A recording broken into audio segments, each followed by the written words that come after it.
1864. The Mississippi River still echoed the cannons of the American Civil War. At Fort Pillow, at Tennessee, a group of Union soldiers was preparing to resist. But there was something that made that strong even more symbolic. Most of the men who defended him were former slaves who had enlisted in the Union Army. Men who were recently considered property, now they wore the blue uniform and carried weapons for freedom. When the Confederates attacked, the resistance was fierce. Black soldiers fought with courage, but they were less, and when they finally surrendered, they expected treatment worthy of prisoners of war. But the promise never came. What followed was a merciless massacre. Injured, unarmed, and defenseless men were executed on the floor. The blood ran into Fort Pillow, turning the fort into a symbol of Confederated cruelty and the struggle of blacks for freedom. Before you dive into this war story and massacre, tell me, where are you watching? This episode took place at Tennessee during the United States Civil War, and to this day shares opinions about the true face of the Confederation. For you, Fort Pillow soldiers were just victims, or heroes who paid with life to prove that freedom was worth everything. Subscribe to the channel and leave your opinion in the comments. The sound of cannons echoed as thunder distant through the Mississippi River Valley, where 1864 unfolded in a symphony of iron and blood that ripped the heart of America. The Civil War had become a carnage that consumed children from the North and Southern with insatiable appetite. But that fateful year, something had changed in the pestilent air of battlefields.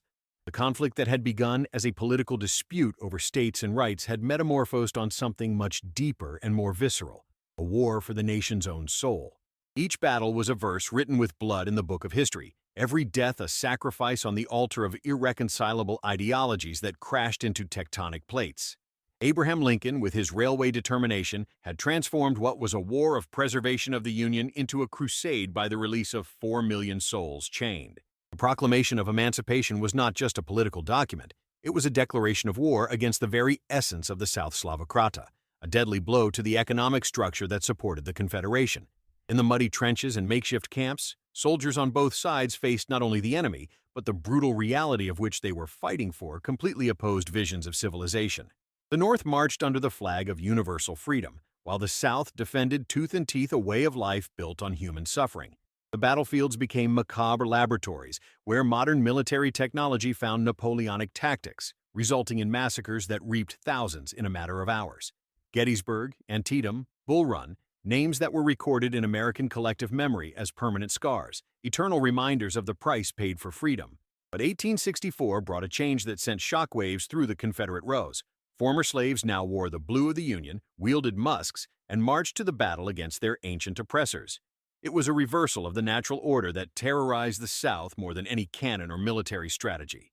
Ulysses Grant, with his relentless determination, had assumed the supreme command of the Union forces, promising to crush the Confederation through a total war that would spare neither civilian nor properties. The federal war machine moved as a compressor roll, destroying everything in its way. William Tecumseh Sherman was preparing for his devastating march through Georgia, a campaign that would turn entire cities into ashes and prove that the war had transcended any chivalrous notion of combat. It was total war, without barracks, without mercy. In this apocalyptic scenario, small, strong, and strategic positions gained disproportionate importance to its size. Each fortification represented not only military advantage, but a symbol of the determination of both sides to fight to the last man for his view of America. Fort Pillow emerged in this context as a perfect microcosm of war, a strategic position defended by men who represented everything from what conflict was about. Fundamental question about whether all men were born equal or if some were intended to live in chains. In the blue ranks of the Union Army, a silent revolution unfolded that it would forever change the face of war and America itself. Men who a few months ago were considered property, cataloged along with cattle and tools in the inventories of the plantations, now marched in military formation, their blue uniforms shining as symbols of a transformation that challenged everything the South believed to be natural and unchanging. They came from Mississippi's cotton fields, Virginia's tobacco plantations, Louisiana's sugar mills, each carrying whip scars that now became medals of honor. Their faces, hardened by years of forced labor in the scorching sun, now shone with something that their former gentlemen feared more than any army, the dignity of free men wielding weapons. The enlistment of these black soldiers was not just a military strategy, it was a social revolution that shook the foundations of American society. Frederick Douglass had prophesied that once the black man proved his value on the battlefield with bloodshed by the Union, no force on earth could deny him the rights of full citizenship. In the camps of the Union, these men faced double battle against the Confederate enemy who wanted to keep them in chains and against the prejudice of white soldiers who questioned their courage and military capacity. But with each exercise, with each march, with each demonstration of discipline, they forged not only military skills, but a new identity as equal Americans. Many had left families still enslaved in southern plantations, struggling not only for abstract freedom, but for the concrete possibility of gathering wives, children, and parents separated by slave auctions. Each shot bullet carried the weight of generations of suffering transformed into military determination. Their initially skeptical white officers soon found that they commanded soldiers whose motivation transcended any payment or military glory. These men fought for something more fundamental than territory or politics, fought for the basic right to exist as free human beings in their own homeland. Black soldiers' units developed a reputation for ferocity and discipline that surprised both allies and enemies. When they attacked, they did so with fury of those who had everything to gain and nothing to lose.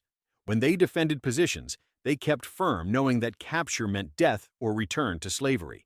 His military songs echoed by camps like hymns of freedom, melodies that had been born into the forced labor fields now transformed into war marks. John Brown's Body and Battle Hymn of the Republic gained special significance when sung by men who embodied their own cause for which these songs were written. The South Confederate looked at these soldiers not as legitimate fighters, but as rebel slaves who deserved exemplary punishment. The Confederation had decreed that captured black soldiers would not receive treatment of prisoners of war, would be executed or returned to slavery, a destination that made a matter of life or literal death each battle. But these men marched anyway, knowing that wearing the blue uniform was a death sentence if captured. They understood that their participation in war was not just about gaining military conflict, it was about proving to America and the world that they deserved freedom that all men should possess by the right of birth. Fort Pillow rose as a lonely sentry on the missionary riverbanks of the Mississippi River, its compacted dirt walls and wood witnessing the constant flow of vapors carrying vital supplies to the Union forces. The strategic position of the Strong in the west of Tennessee transformed it into a crucial piece into the military chessboard that would determine the fate of war. Originally built by the Confederates in 1861, the fort had changed hands when the Union forces captured the region, turning it into an advanced base for operations along the river that served as a vital artery for the transport of troops and supplies. Their ranks controlled a treacherous curve of Mississippi where Confederate ships were trying to go unnoticed in the shadows of the night. The commander of the fort, Major Lionel Booth, a veteran of previous campaigns, perfectly understood the importance of maintaining that position. Losing Fort Pillow would mean handing over to the Confederate control over kilometers of navigable river, allowing them to interfere with the supply lines that kept the Union's armies operating in the heart of the Southern. Within the walls of the fort, approximately 600 men were preparing daily for the possibility of attack. The garrison was composed of a unique mixture that represented the very nature of the war. White soldiers of the 13th Tennessee Cavalry Regiment, the Union, fighting side by side with black men of the 11th Heavy Artillery Regiment and other African-American soldiers' units. Life in the fort was rigorous military rhythm, but there was something different in the air when black and white soldiers did they live the same trenches. For many white soldiers, it was the first experience of egalitarian living with men that American society had taught to see as inferior. For black soldiers, it was tangible proof that freedom and equality were more than distant dreams. Fort Pillow's fortifications were not impressive by military patterns of the time.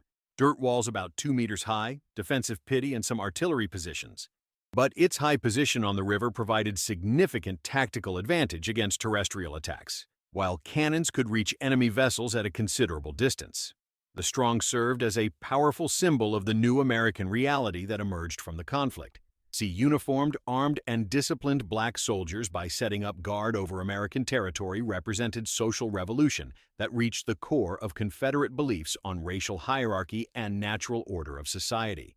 Supplies arrived regularly through Union vapors, bringing ammunition, food, and correspondence that kept the high morale. House letters were especially precious for black soldiers whose families remained in territory controlled by Confederates, often still in slavery. The patrols of the fort were stretched through the surrounding region, maintaining communication with other Union garrisons and collecting intelligence on Confederated movements. The soldiers knew the marshy terrain and the muddy roads that served between abandoned farms and forgotten battlefields.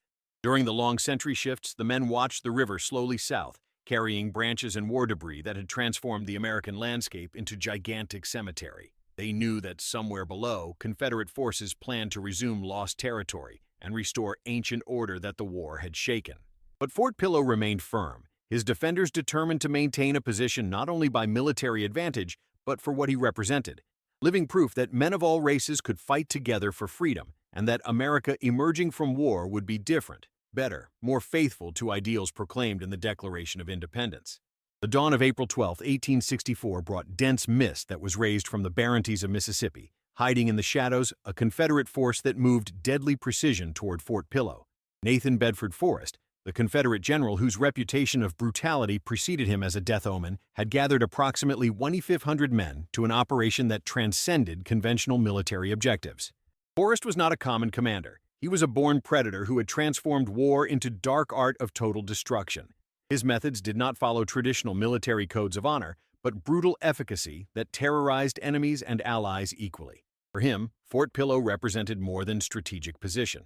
It was a symbol of everything he hated in the new order that emerged from war. Confederate forces moved through the devastated landscape with intimate knowledge of the terrain. Many of these men were from the region. They knew each trail, every stream, every abandoned farm that could serve as a coverage during approach.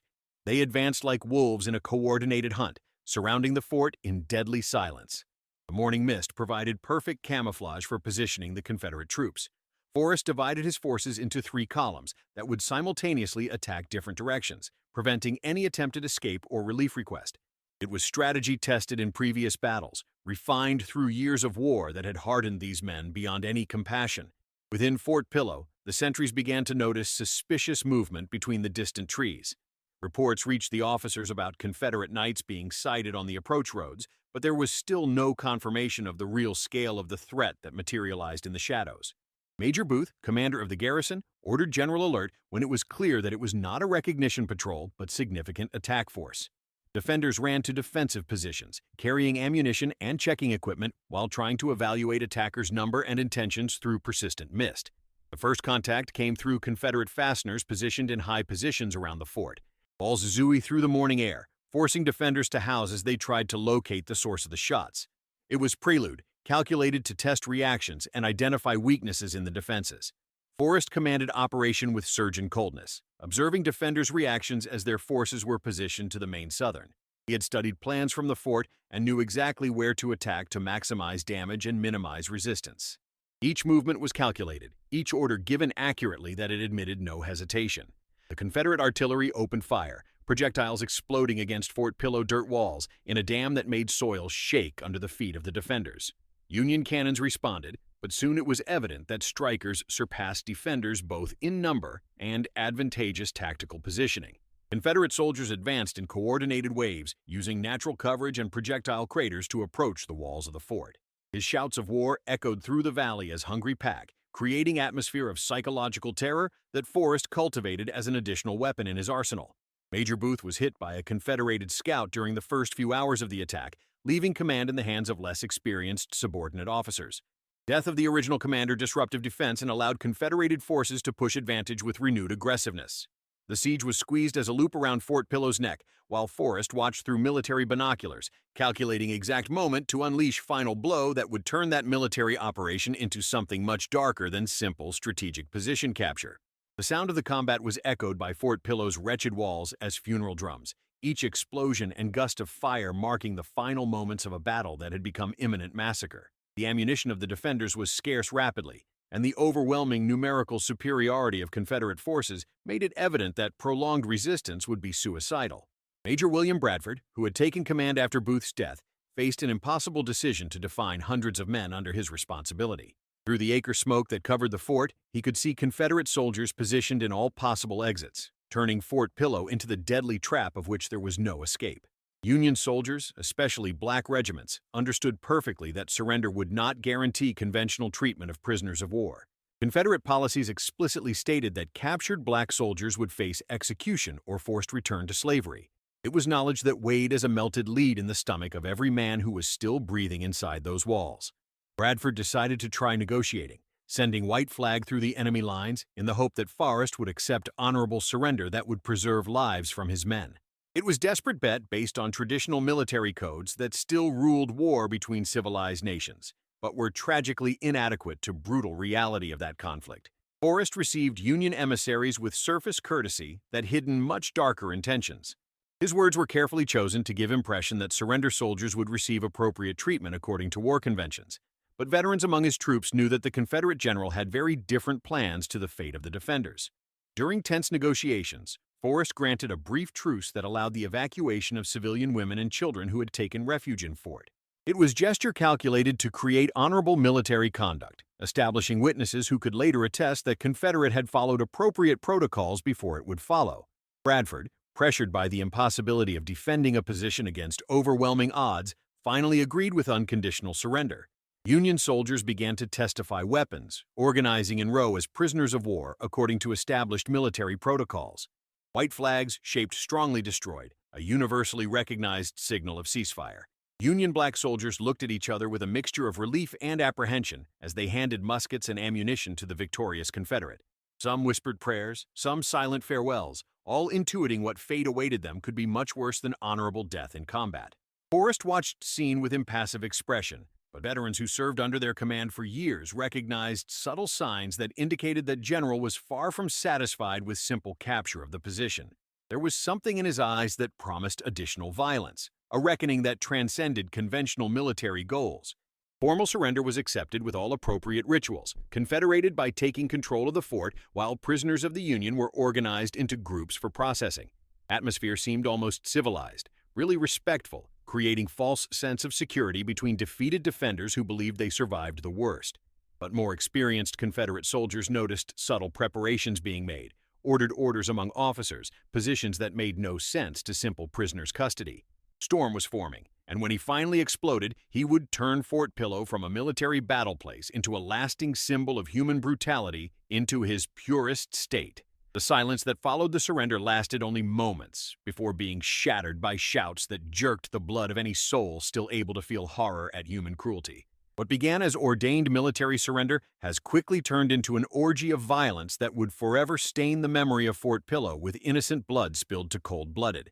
Nathan Bedford Forrest gave an almost imperceptible sign, a nod that was interpreted by his subordinates as permission to execute plan that had argued in secret during approaching the fort. It would not be sufficient simply to capture position. It was necessary to send a message that would echo through all Union rows about destination that awaited black soldiers who dared to wield weapons against Confederation. Confederate soldiers advanced on prisoners, surrendered with ferocity of wildlife released from Jorah, bayonets shining in the sun as they pierced bodies of unarmed men who had entrusted to war laws to protect them. Shouts of agony mingled with sadistic laughs of the executors, creating macabre symphony that haunted nightmares from any survivor. Union black soldiers were preferred targets of the carnage, their ripped blue uniforms of their bodies, while Confederate shouted racial insults that revealed true motivation behind the massacre. For these men, it was not a military operation, but a violent racial restoration that war had threatened to destroy. Wounded men who lay defenseless on the ground were shot with the head of our heads, their supplications for mercy ignored by Confederate soldiers who had lost any trace of humanity they once had.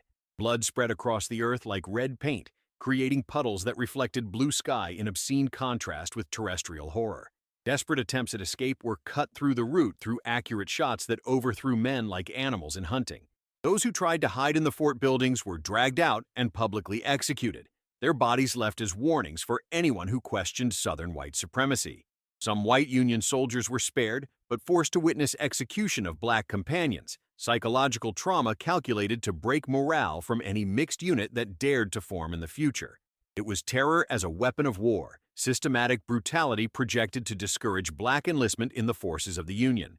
Confederate officers moved between fallen bodies, checking if any black soldier still breathed, and ending work with pistol shots when necessary. It was methodical extermination that transcended passions of the moment, revealing premeditated and calculated nature of the unfolding massacre. Forrest watched carnage with cold satisfaction of a man who saw justice being made according to his distorted vision of a natural order. For him, black soldiers were not legitimate fighters deserving of war law protection, but rebel slaves who deserved exemplary punishment to discourage others to follow similar example. Bodies were mutilated even after death, an act of desecration that revealed racial hatred that motivated Confederated far beyond military goals. It was a message sent not only to Union, but to all Southern slaves who considered resistance armed against their masters. When violence finally ceased, Fort Pillow had turned an open-air cemetery where approximately 300 men, most black soldiers, lay dead not in honorable combat, but executed in cold blood after surrender. It was war crime that violated all codes of civilized military conduct. Fort Pillow's massacre became a divisor marco in the Civil War, at which time conflict has transcended political disputes on states and rights to become a total war for the soul of America, a final confrontation between irreconcilable views of humanity and dignity that would determine the destination of millions of souls still chained in the South. The news of Fort Pillow's massacre spread through the North as a fire in Campo Dry, each report of survivors adding fuel to the flame of indignation that burned in the hearts of millions of Americans who still believed in concepts of military honor and basic human dignity. Union newspapers published reports on the first page with headlines that recorded horror, indelible in national consciousness. Ocular witnesses who managed to escape the carnage arrived in Washington, D.C., carrying stories that even made politicians hardened by the war shudder in horror. Their detailed descriptions of the systematic execution of surrounded soldiers created a wave of shock that reverberated through all levels of the federal government and civil society. Abraham Lincoln, whose determination to preserve Union had become almost obsession, found in the tragedy of Fort Pillow new motivation to continue war until total victory. The massacre served as a definitive proof that Confederation had abandoned any claim of civility, transforming conflict into existential struggle between barbarism and civilization. Union generals, including Ulysses Grant and William Sherman, used Fort Pillow as an example of the enemy's true nature they faced. It was no longer a war between American brothers with political differences, but confrontation against force that rejected fundamental principles of humanity that supported Western civilization. Black communities in the North reacted to the massacre with a mixture of deep mourning and renewed determination to continue struggle for freedom. Churches performed memorial services where preachers reported Fort Pillow as a modern crucifixion of innocent men whose only crime was to believe that they deserved freedom. Abolitionists like Frederick Douglass used massacre as an irrefutable evidence that slavery and ideology that supported it were incompatible with the Democratic Republic. His inflamed speeches and public rallies have turned Fort Pillow into a war shout that echoed through northern cities, galvanizing popular support for total war. Union soldiers, especially black units, adopted "Remember Fort Pillow" as a battle shout they carried for each subsequent combat. Promise of revenge became additional motivation for men who were already fighting for freedom, transforming each confrontation with Confederated an opportunity to honor the memory of the fallen. North women organized collection campaigns to support families of dead soldiers in the massacre, creating solidarity network that demonstrated as an individual tragedy can become a collective force for social change. His letters for newspapers demanding justice kept Fort Pillow in public awareness. European diplomats who had observed an American Civil War with distant interest reacted to the horror massacre that influenced international perceptions about the legitimacy of the Confederated cause.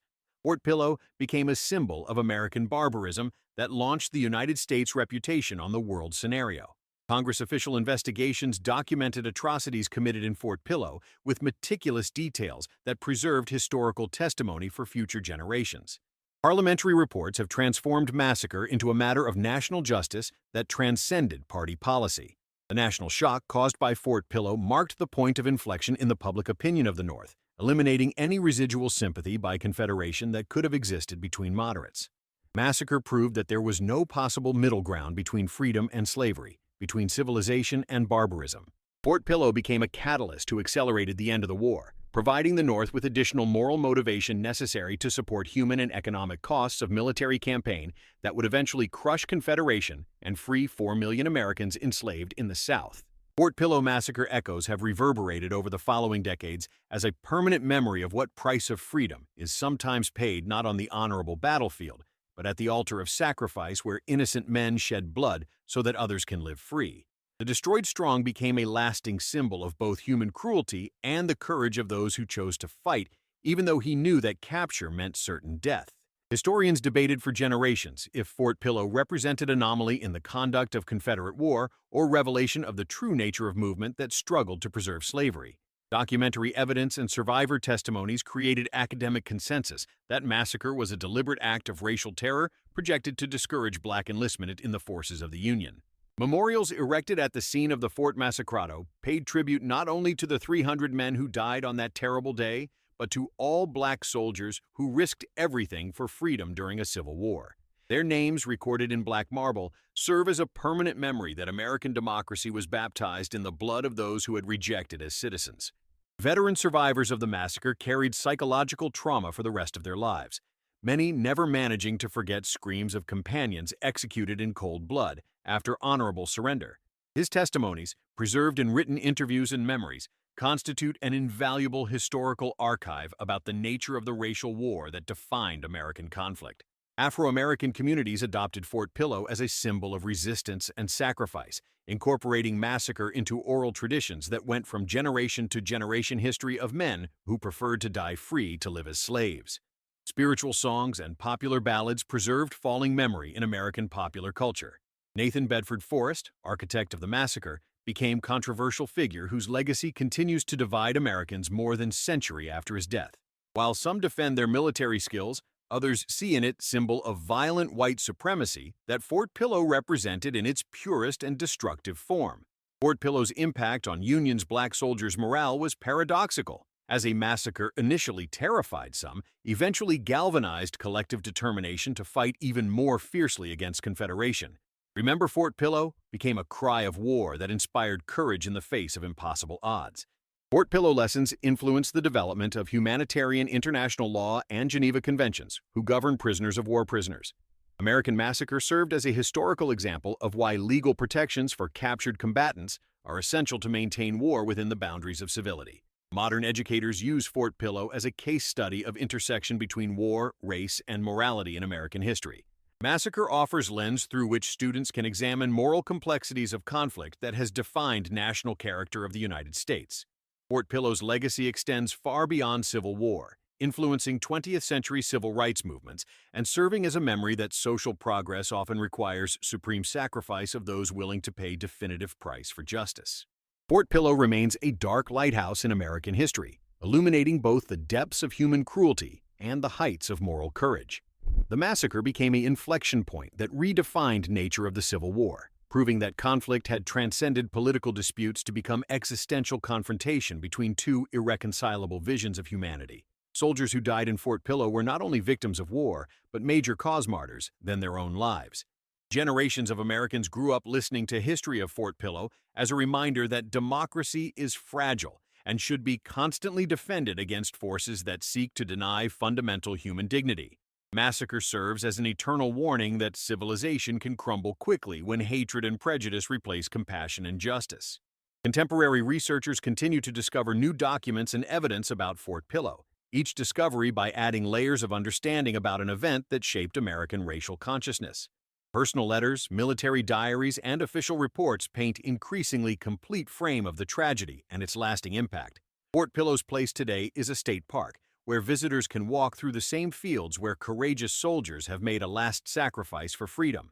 Interpretive signs tell history not only of the massacre, but of men who chose to fight even knowing risks they faced. Annual memory ceremonies made on the mass of the massacre gather descendants of dead soldiers, historians, and citizens committed to preserving historical memory. These meetings serve as a reminder that Fort Pillow was not just the tragedy of the past, but a gift and future lesson. Fort Pillow's legacy lives in the continuous determination of Americans of all races to fight injustice and defend fundamental human rights. Soldiers who died in those muddy fields of Tennessee planted seeds of change that continued to grow long after their bodies were buried. Fort Pillow teaches that heroism is sometimes measured not by the victory achieved, but for the willingness to fight for principles even when defeat seems right. Black soldiers who wore blue uniform knowing that capture meant death demonstrated courage that transcends common understanding of military bravery. Fort Pillow's story remains relevant in a modern era where issues of racial justice and human rights continue to challenge American society. Massacre serves as a reminder that social progress is never permanent and should be defended vigilantly by each generation of citizens committed to democratic ideals.